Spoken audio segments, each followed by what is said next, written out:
السلام علیکم ویورز، امید کرتا ہوں کہ آپ سب خیریت سے ہوں گے۔ آج کی ویڈیو میں ہم غازی ارطغرل کے بارے میں جانیں گے۔ ویڈیو کی طرف بڑھنے سے پہلے اگر آپ نے ہمارے اس چینل کو سبسکرائب نہیں کیا تو اس چینل کو سبسکرائب کریں اور بیل آئیکن کے بٹن کو ضرور دبائیں تاکہ ہر آنے والی اپڈیٹ آپ کو مل سکے۔ غازی ارطغرل کون تھے؟ غازی ارطغرل سلطنت عثمانیہ کے بانی ہیں۔ آپ کی پیدائش 1191 عیسوی میں ہوئی اور وفات 1280 عیسوی میں اور کچھ کتابوں میں 1281 بتائی جاتی ہے۔ آپ کے 3 بیٹے تھے، گندوز، ساوچی اور عثمان، اور آپ کے تیسرے بیٹے یعنی عثمان نے 1291 میں اپنے والد ارطغرل کی وفات کے 10 سال بعد خلافت بنائی، اور ارطغرل کے اسی بیٹے یعنی عثمان کے نام سے ہی خلافت کا نام خلافت عثمانیہ رکھا گیا۔ لیکن سلطنت کی بنیاد ارطغرل غازی ہی رکھ کر گئے تھے۔ اس کے بعد اسی سلطنت نے 1291 عیسوی سے لے کر 1924 تک تقریباً 600 سال تک ان ترکوں کی تلواروں نے امت مسلمہ کا دفاع کیا۔ اور یہی نہیں، اس کے ساتھ مسجد نبوی، گنبد خضرا اور مسجد حرام کی جدید تعمیر، سیدنا امیر حمزہ رضی اللہ تعالی عنہ کا مزار، مکہ مکرمہ تک ایک عظیم الشان نہر کی تعمیر، اور آقا دو عالم نور مجسم شفیع معظم صلی اللہ تعالی علیہ وآلہ وسلم کے مزار پر انوار کے گرد سیسا پلائی دیوار کی تعمیر، اور مکہ مکرمہ تک ٹرین منصوبہ جیسے عظیم کارنامے سر انجام دیے۔ بالکل قسطنطنیہ کے قریب، اور پہلے وہاں بازنطین کے ایک اہم قلعے کو فتح کیا اور یہیں تمام ترک قبیلوں کو اکٹھا کیا، اور سلطان علاء الدین کے بعد آپ کے بیٹے غیاث الدین سلطان بن گئے۔ ان کی بیٹی کے ساتھ ہی عثمان کی شادی ہوئی، اور ایک جنگ میں سلطان غیاث الدین شہید ہو گئے تو عثمان غازی سلطان بن گئے، اور ان کی نسل سے جا کے سلطان محمد فاتح، جس نے 1453 میں جا کے قسطنطنیہ فتح کیا تھا، اور اس پہ حضور نبی رحمت نور مجسم شفیع معظم صلی اللہ تعالی علیہ وآلہ وسلم کی غیبی خبر پوری ہوئی۔ تاریخ میں ارطغرل غازی جیسے جنگجو بہت کم ملتے ہیں، لیکن ہماری نسل ان کی بہادری سے آشنا نہیں۔ اسلام کے لیے انہوں نے بہت تگ و دو کی، اور یہی ثمر اللہ رب العزت نے ان کو عطا فرمایا، اور ان کے لیے اللہ رب العزت نے ایک روحانی پیشوا بھیج دیا۔ اس کے پیچھے ایک روحانی شخصیت ضرور ہوتی ہے جہاں بھی مسلمانوں نے فتح یابی حاصل کی، اور اللہ رب العزت نے ان کی ڈیوٹی لگائی ہوتی ہے۔ تاریخ اٹھا لیں، بھلے اسلام کے آغاز سے پہلے اب تک، آج بھی اگر کوئی اسلام کے لیے، امت مسلمہ کے لیے کوئی ڈیوٹی کر رہا ہے تو اس کا روحانی پیشوا بھی ضرور ہوگا۔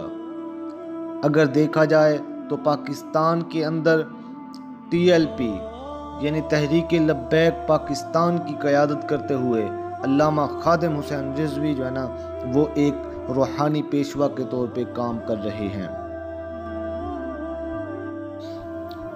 سو ناظرین، اب ہم ارطغرل غازی کے خاندان کے متعلق جانتے ہیں کہ ارطغرل غازی کا خاندان وسطی ایشیا سے یہاں آیا تھا، اور ان کے جد امجد اوغوز خان کے 12 بیٹے تھے، جن میں سے 12 قبیلے بنے، اور جن میں سے ایک قبیلہ کائی قبیلہ تھا جس سے ارطغرل غازی تعلق رکھتا تھا۔ آپ کے والد کا نام سلیمان شاہ تھا۔ ارطغرل غازی کے 3 اور بھائی تھے، سارم، ذوالجان اور گلدارو۔ آپ کی والدہ کا نام ہائمہ تھا۔ آپ کا قبیلہ سب سے پہلے وسطی ایشیا سے ایران، پھر ایران سے اناتولیہ آئے تھے۔ منگولوں کی یلغار سے نمٹنے کے لیے جہاں سلطان علاء الدین جو سلجوق سلطنت کے سلطان تھے اور یہ سلجوق ترک سلطنت سلطان الپ ارسلان نے قائم کی تھی، 1071 میں بائزنٹائن کو بیٹل آف منزیکرٹ میں عبرتناک شکست دے کر انہوں نے فتح حاصل کی۔ سلطان الپ ارسلان تاریخ کے بہت بڑے عظیم لیڈر تھے اور اسی سلطنت کا سلطان آگے جا کر سلطان علاء الدین بنے تھے۔ اسی سلطان علاء الدین کے سائے تلے یہ 12 قبیلے یعنی اوغوز خان رہتے تھے اور اسی کائی قبیلے کے چیف ارطغرل بنے۔ اپنے والد سلیمان شاہ کی وفات کے بعد سب سے پہلے اہلت آئے تھے، پھر اہلت سے حلب گئے تھے 1232 جہاں سلطان صلاح الدین ایوبی کے پوتے العزیز کی حکومت تھی۔ سب سے پہلے ارطغرل نے العزیز کو اس کے محل میں موجود غداروں سے نجات دلائی، پھر اس سے دوستی کی، پھر سلطان علاء الدین کی بھتیجی یعنی حلیمہ سلطان سے شادی کی جس سے آپ کو 3 بیٹے ہوئے۔ ایوبیوں اور سلجوقوں کی دوستی کروائی، صلیبیوں کے ایک مضبوط قلعے کو فتح کیا جو کہ حلب کے قریب تھا۔ اس کے بعد ارطغرل غازی علاء الدین کے بہت قریب ہو گئے۔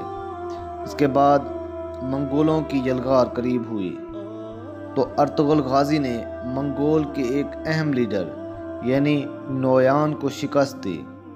نویان منگول بادشاہ اوکتائی خان کا رائٹ ہینڈ تھا۔ اوکتائی خاندان چنگیز خان کا بیٹا تھا اور اس اوکتائی کا بیٹا ہلاکو خان تھا جس نے بغداد کو اس قدر روندا تھا کہ بغداد کی گلیاں خون سے بھر گئی تھیں، دریائے فرات سرخ ہو گیا تھا۔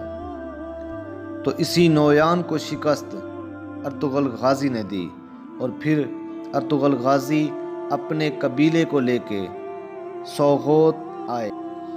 اس جنگجو ارطغرل غازی کے پیچھے اللہ پاک نے ڈیوٹی لگائی تھی جس بزرگ کی ان کا نام حضرت شیخ محی الدین ابن عربی علیہ رحمہ ہے۔ آپ ایک جید عالم دین اور روحانی پیشوا تھے۔ آپ نے قرآن پاک کے مایہ ناز تفسیر بھی لکھی۔ اللہ تعالیٰ آپ کی قبر پر کروڑاں رحمتیں نازل فرمائے۔ علم کی دنیا کے بادشاہ جانے جاتے تھے اور تصوف میں بھی اپنا ثانی نہیں رکھتے، جو اندلس سے ارطغرل غازی کی روحانی مدد کو پہنچے تھے۔ حضرت امام محی الدین ابن عربی نے اللہ رب العزت کے حکم سے اور اللہ رب العزت کی عطا سے ارطغرل غازی کو 2 مرتبہ موت کے منہ سے نکالا اور ہر وقت ارطغرل غازی کی روحانی مدد کرتے رہے۔ تو اللہ رب العزت ارطغرل غازی کا مرتبہ بلند فرمائے اور ہزاروں رحمتوں کا نزول فرمائے، اور اللہ رب العزت پاکستان کے اندر بھی ارطغرل غازی جیسے جنگجو پیدا فرمائے۔